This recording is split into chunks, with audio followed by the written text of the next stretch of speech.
성도님들께서 신방을 받아보신 적이 있으실 겁니다. 우리가 다음 주부터 이제 대신방을 시작하게 되는데요. 집으로 목사님을 모셔서 함께 대화를 나누고 하나님께 예배드리는 그런 시간이죠. 그리고 몸이 아프신 분들은 집이 아닌 병원에서 신방을 받아보신 분도 계실 것입니다. 그리고 사업을 시작하시면서 사업장에서 목사님을 모시고 그렇게 신방을 받아보신 분도 있을 것입니다. 저는 우리 청년부 친구들을 카페에서 신방하고 있습니다. 청년들과 1대1로 식사를 함께 나누고 또 카페에 앉습니다. 이런저런 대화를 나누며 어떻게 지내고 있는지, 문제는 없는지 이야기를 듣고 격려해주고 기도해주는 거죠. 우리 성도님들 기억에 남아있는 신방이 있으십니까? 신방을 통해서 우리의 잘못을 깨닫고 회개하신 분들도 있으실 거고요. 고통 중에 하나님의 위로를 받으셨던 분들도 있을 것입니다. 그리고 나에게 꼭 맞는 말씀을 전해주셔서 그 말씀을 지금까지도 기억하고 계신 분들도 아마 있을 것입니다. 저도 제 인생에 잊혀지지 않는 신방이 있습니다. 저희 아버지 친구 되시는 목사님께서 한 번씩 저희 집을 방문하실 때가 있었는데요.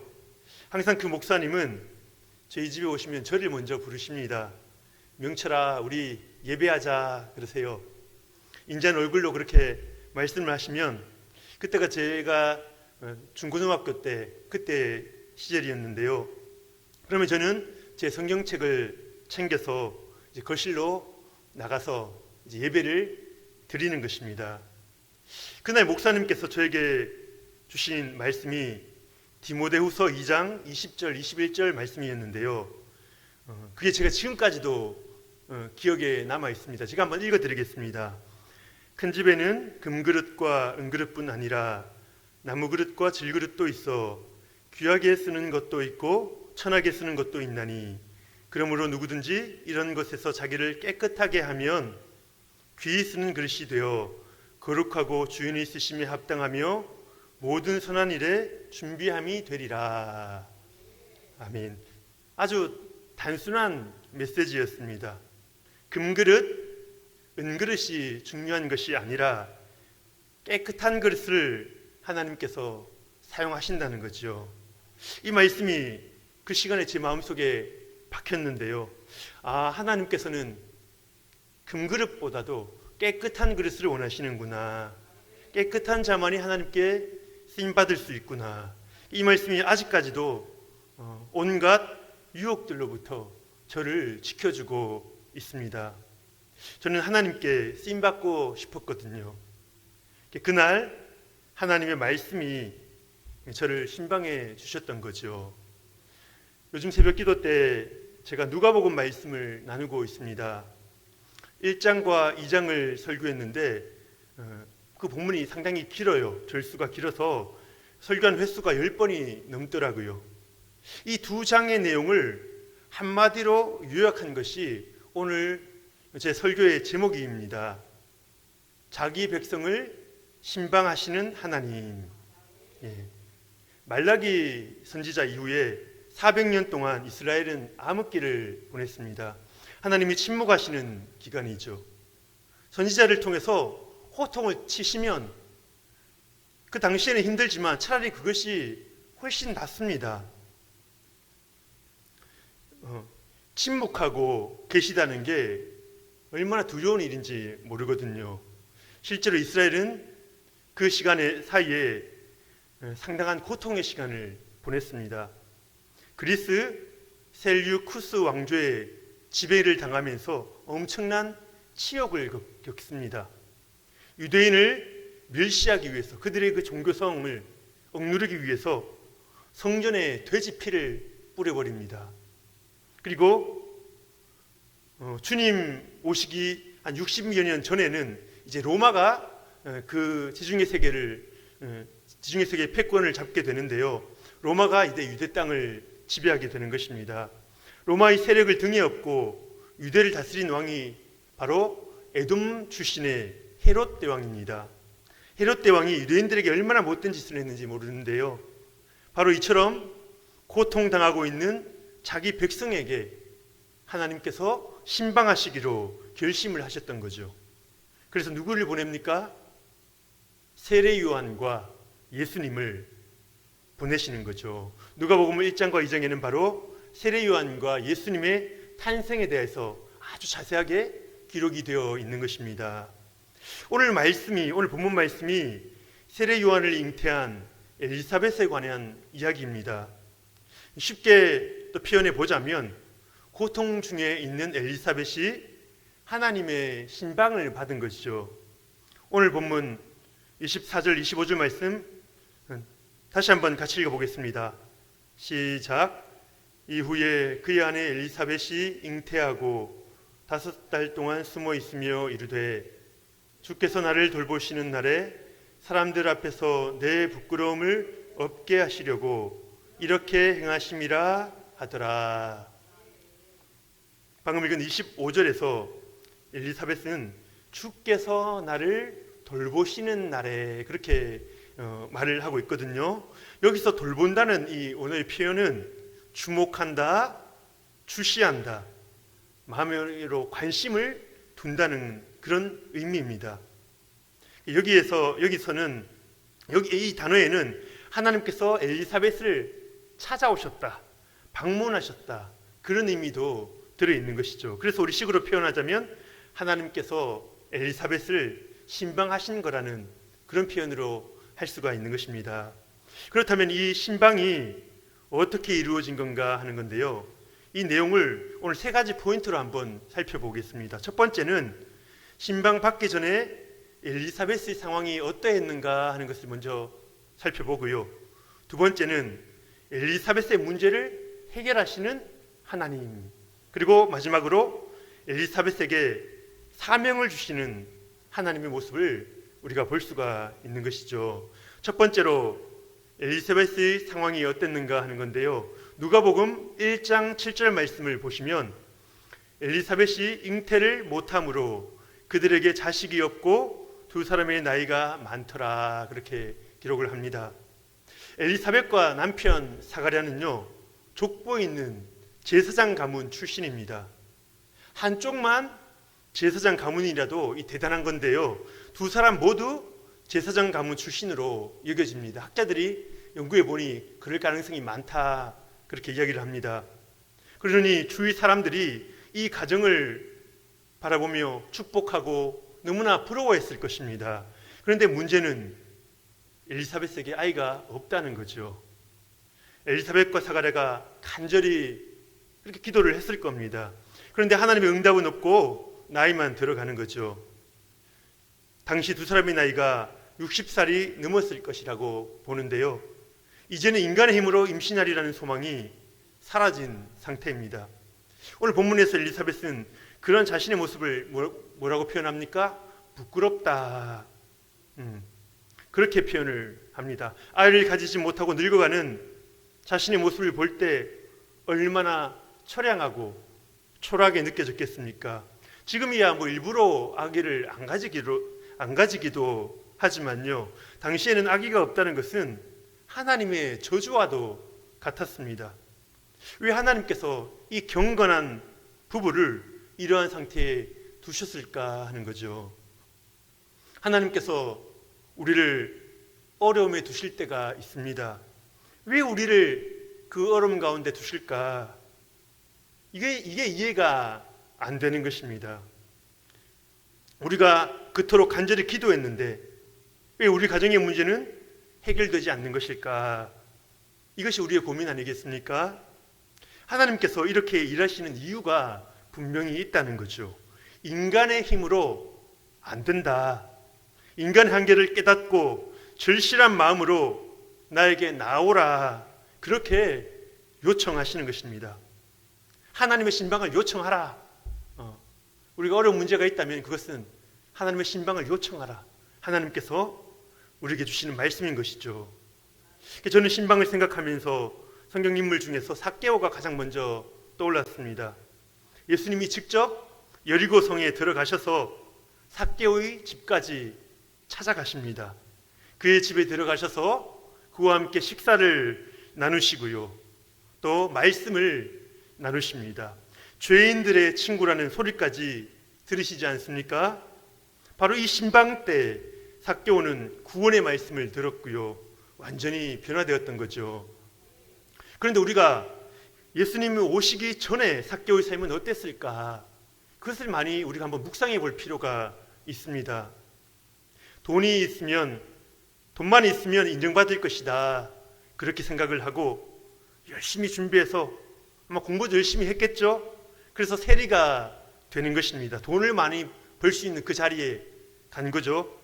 그리고 로마 정권에 붙어서 철저하게 세금을 징수합니다. 동족들에게 욕을 얻어먹으면서도 돈을 얻기 위해서라면 그렇게 행동했던 거죠. 그리고 얼마나 열심히 일했던지 세리장까지 되는 겁니다. 돈도 있고 힘도 있습니다. 이제 가질 건 가질 만큼 가졌습니다. 그런데 그의 삶이 어떻습니까? 외로움이 찾아오는 거죠. 친구가 없어요. 누구도 그를 믿어주지 않습니다. 자신이 한 짓이 있는데 누가 그를 인정해 주겠습니까? 그때 삭개오가 이제 결핍을 느끼는 것입니다. 내가 제대로 살고 있는가? 나는 행복한가? 내 혼자의 힘으로 행복할 수 있으리라 그렇게 달려왔는데 자기 힘으로 안 된다는 것을 깨닫는 순간이 오는 거죠. 자기를 받아주는, 자기의 이야기를 들어줄 수 있는 그 한 사람이 이제 그렇게 간절한 것입니다. 바로 그 순간에 예수님이 그를 신방해 주셨던 거죠. 곧 대신방이 시작되는데요. 우리 성도님들이 어떤 마음으로 준비하고 계십니까? 우리 힘으로 해결할 수 없는 문제들이 있지 않습니까? 나는 아무 문제가 없는 것처럼 나는 그냥 그날 멋있게 매너 있게 목사님을 대접해야지, 나의 틈을 보이지 말고 가정에 문제가 없는 것처럼 보여야지, 우리 식구들이 나를 흉보면 안 되잖아, 뭐 그런 생각을 하시는지 모르겠습니다. 하나님께서는요, 엘리사벳의 부끄러움을 없게 하시려고 오신 것이죠. 우리가 그 부끄러움을 하나님 앞에 다 내어드려야 합니다. 솔직한 상황을 내어놓고 하나님, 내 힘으로는 할 수 없습니다, 하나님께서 개입해 주십시오, 간절히 기도하며 우리가 신방을 준비하는 것입니다. 신방 준비 카드에 각 가정의 기도 제목을 적는 란이 있는데요. 남이 볼까봐 가장 중요한 기도 제목을 어쩌면 이야기하지 못한 분들도 아마 계실지 모르겠습니다. 하지만 신방 날 때까지 그러시면 안 됩니다. 그날에는 여러분의 부끄러움을 다 내어놓으셔야 합니다. 여러분들의 고민과 아픔을 다 내어놓으셔야 합니다. 하나님께서 여러분의 가정을 방문하신다는 사실을 믿으시기를 바랍니다.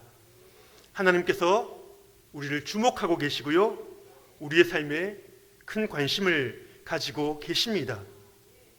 그러시기에 우리를 돌보시기 위해서 신방하시는 거죠. 나의 영적인 어려움들, 정신적인 스트레스, 관계의 문제들, 육체의 질병들 다 내어놓으시고 하나님의 신방을 기다리시기를 바랍니다. 엘리사벳을 찾아오셨던 하나님께서 우리를 찾아와 만나 주실 것입니다. 우리 두 번째로 살펴볼 것은 엘리사벳의 문제를 해결하시는 하나님입니다. 주님이 우리를 신방하시는 이유가 무엇입니까?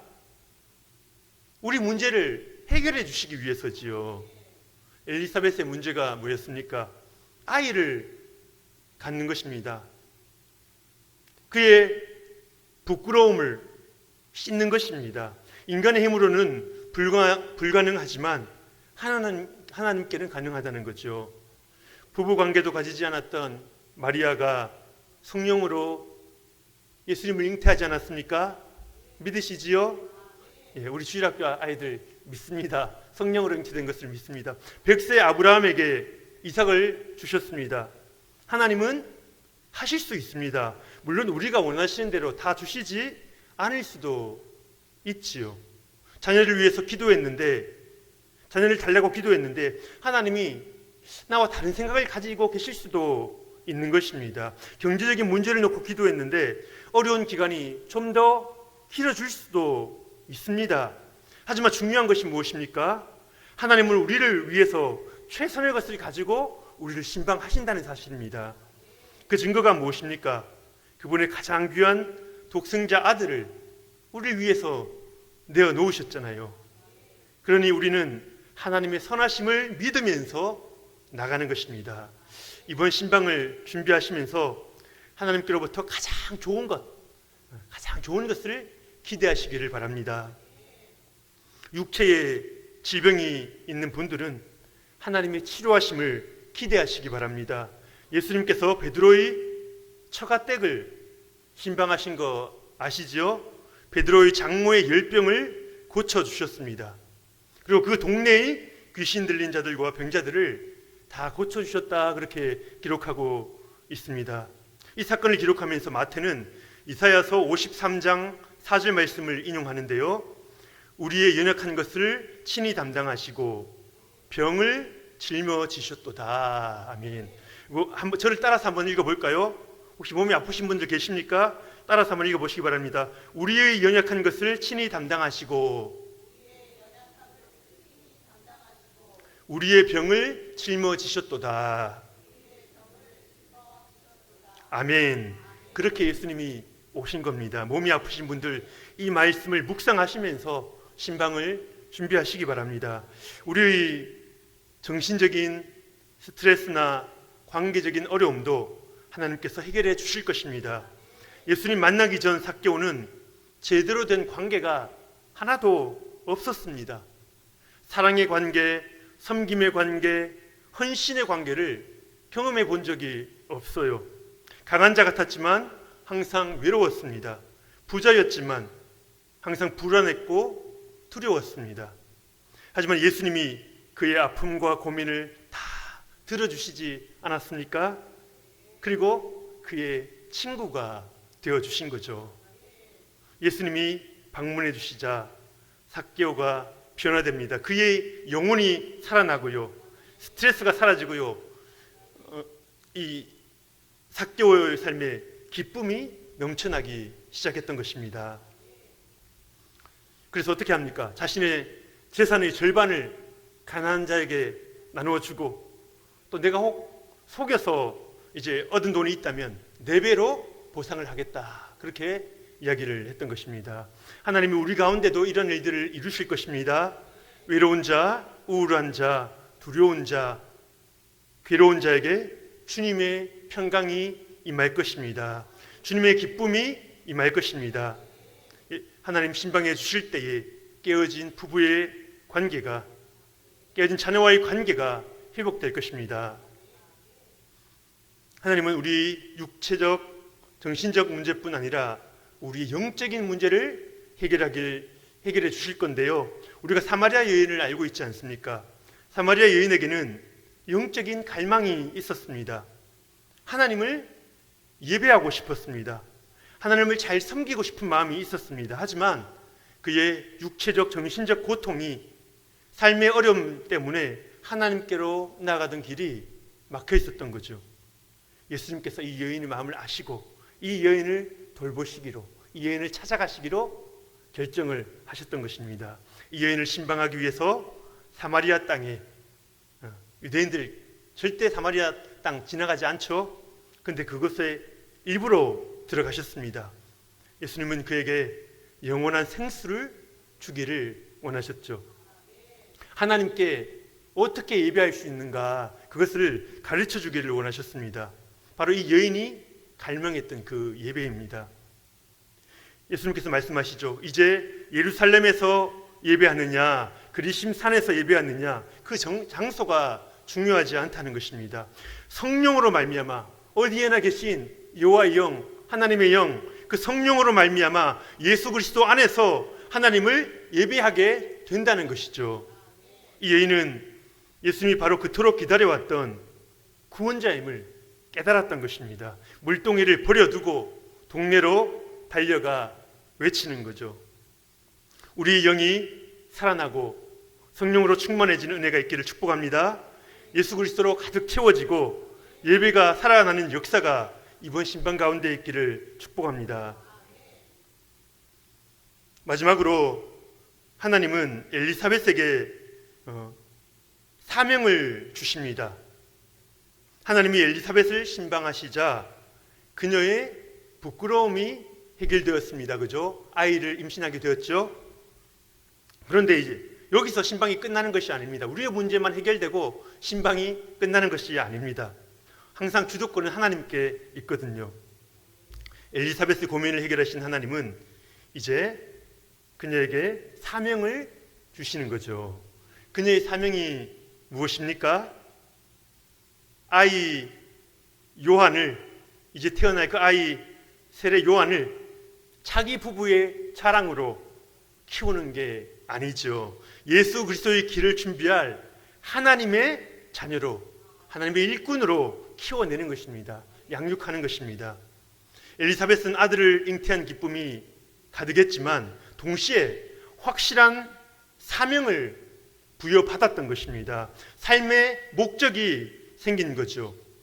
이전에는 아이 없는 노부부가 무료한 생활을 했을 텐데요. 이제는 아닙니다. 그들은 아기를 키우기 위해 더 수고하고 아기를 위해서 더 간절히 기도를 했을 것입니다. 왜요? 이것이 나의 일이 아니라 내가 키우는 이 아이가 하나님의 일을 감당할 것이기 때문에 하나님의 일에 쓰임 받는 것입니다. 그런데 그게 힘든 게 아니고요. 기쁨입니다. 감사이고 감격인 것이죠. 자신들의 손으로 주의 길을 예비할 그 일꾼을 키워내는 것이었습니다. 이처럼 주님이 신방하시면 우리는 사명을 받게 됩니다. 그런데 참 신기한 게요. 그 사명이 짐이 아니라는 것입니다. 교회에서 무슨 일을 맡았다, 어떤 직분이 주어졌다 그러면은 처음부터 걱정하시는 분들이 많이 계시는데요. 하나님이 신방하실 때는요, 하나님이 사명을 주실 때는 결코 그렇지가 않습니다. 그 사명이 무거운 게 아니고요. 우리의 삶에 오히려 생기를 북돋워 주는 것입니다. 목적 없이 살던 인생이 달려갈 푯대를 발견하게 되는 거죠. 삭개오가 예수님의 신방을 받았을 때에 그에게 사명이 주어지는데요. 그게 뭘까요? 바로 나눔과 구제의 사명 아니겠습니까? 그에게 그 많은 재물을 주셨던 것도 다 하나님의 뜻이 있으셨던 것입니다. 자신의 재산 절반을 가난한 자들을 위해서 사용했으니 그를 통해 도움을 입은 자들이 얼마나 많았겠습니까? 삭개오가 구제를 하면서 돈이 아깝다 생각했을까요? 아닙니다. 죄 많고 부족한 자신이 내 것을 가지고도 쓰임받을 수 있다, 하나님께 영광 돌리며 이웃들을 섬길 수 있다는 사실에 기쁨이 넘쳤을 것입니다. 감격했을 것입니다. 그렇다면 베드로 장모가 예수님의 신방을 받고 열병에서 낫지 않았습니까? 그에게도 주어진 사명이 있는데요. 무엇일까요? 우리 마태복음 8장 15절 말씀, 마태복음 8장 15절 말씀 한번 읽어보겠습니다. 시작.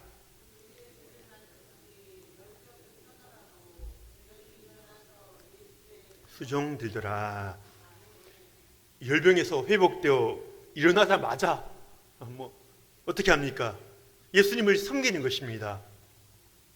아마 요리를 해가지고 대접하시는지도 모르겠는데요. 자기 은사에 따라, 자기 기질에 따라 예수님을 섬기는 거죠. 예수께 수종 들더라. 짧지만 너무나 강력한 표현 아닙니까? 예수님의 마음으로 교회를 섬기고 성도들을 섬기는 분들이 여기도 계신데요. 바로 예수님께서 이러한 사명을 주신 것입니다. 그렇다면 사마리아 여인은 예수님을 만나고 무슨 사명을 받았을까요? 바로 전도의 사명이었습니다. 요한복음 4장 28절로 30절 말씀 한번 같이 읽어보겠습니다. 시작. 여자가 물동이를 버려두고 동네로 들어가서 사람들에게 이르되 내가 행한 모든 일을 내게 말한 사람을 와서 보라, 이는 그리스도가 아니냐 하니 그들이 동네에서 나와 예수께로 오더라. 아멘.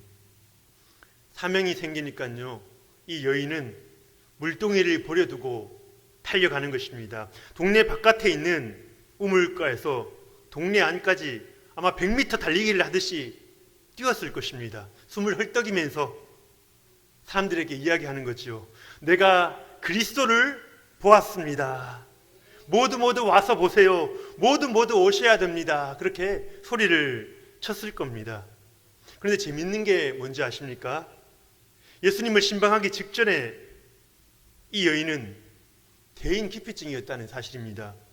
사람들 눈을 피해서 햇빛 쨍쨍한 그 시간에, 다들 낮잠 자는 시간이거든요. 다들 일을 멈추고 움직이지 않는 그 시간에 물을 기르러 왔던 그런 여인이었습니다. 그런데 이 여인이 예수님의 신방을 받고 나니까 너무 감격해서 그만 까마고 잊어버린 것입니다. 내가 대인기피증이었다라는 사실을 잊어버리고 감격해서 그분을 전하기 위해서 달려갔던 것입니다. 내가 원래 이런 사람이 아니었는데 내가 왜 이러고 있지? 이렇게 생각했는지도 모르겠습니다. 머릿속에는 오로지 예수님을 증거해야 되겠다, 그 생각밖에 없었던 것이죠. 그렇게 해서 사마리아 여인이 그 수가성의 전도왕이 된 것입니다. 신기한 것이 뭔지 아십니까? 예수님이 삭개오에게 너의 사명은 구제다, 네 재산을 이렇게 사용하거라, 그런 말을 안 하셨거든요. 베드로의 장모에게 이제부터 아주머니는 봉사부장을 맡으십시오, 그렇게 말씀하지 않았습니다. 사마리아 여인에게 당신을 전도부원으로 세웠으니 어서 전도 세미나에 등록해서 먼저 배우세요, 그렇게 이야기하지 않았다는 거죠. 스스로 깨달은 것입니다. 성령께서 깨닫게 하시는 거죠. 그런데 이런 일들이 실제 신방에서 일어납니다. 목사님이 기도로 신방 메시지를 준비하시잖아요. 그리고 신방을 가서 말씀을 선포합니다. 그리고 다른 어떤 말도 하지 않았습니다. 그런데 신방을 받은 성도는 말씀 가운데 자신의 문제가 해결되고 자신이 사명을 받은 것입니다. 그래서 목사님께 와서 이렇게 이야기합니다. 목사님, 저도 교회를 위해서 뭘 섬기면 좋을까 고민을 해보았는데요, 목사님 신방 때 말씀을 듣다가 저는 방송실을 섬기고 싶다는 마음이 들었습니다. 제가 다른 기술은 없어도요, PPT 넘기는 것은 잘할 자신이 있거든요. 그렇게 이야기하는 것입니다. 이것이 하나님께서 일하시는 방법인 거죠. 이번 대신방을 통해서 우리의 사명을 발견하는 그런 복된 시간이 되시기를 축복합니다. 이제 말씀을 맺으려고 합니다. 신방을 기대하시기 바랍니다. 먼저 우리의 문제를 내어놓으시고요, 제 힘으로 할 수 없습니다. 주님이 찾아와 주셔야겠습니다. 주님께 솔직히 아뢰시기를 바랍니다. 그 기도 제목을 놓고 매일 기도하시면서 신방을 기다리시기 바랍니다. 구역장님에게도 친한 구역원들이 있다면 그분들께도 꼭 기도를 부탁하셔야겠죠. 그리고 무엇보다 우리는 기억해야 합니다. 주님은 우리를 돌보시기를 원하신다. 우리를 지금도 주목하고 계신다. 이 사실을 믿으셔야 합니다. 하나님의 역사는 그분을 믿고 그분의 도우심을 기대하는 자들에게 임하기 때문입니다. 이번 신방을 통하여 우리의 문제들이 다 해결되고 하나님의 사명자로 세워지게 될 것입니다. 이러한 은혜가 저와 여러분 가운데 함께 하시기를 예수님의 이름으로 축복합니다.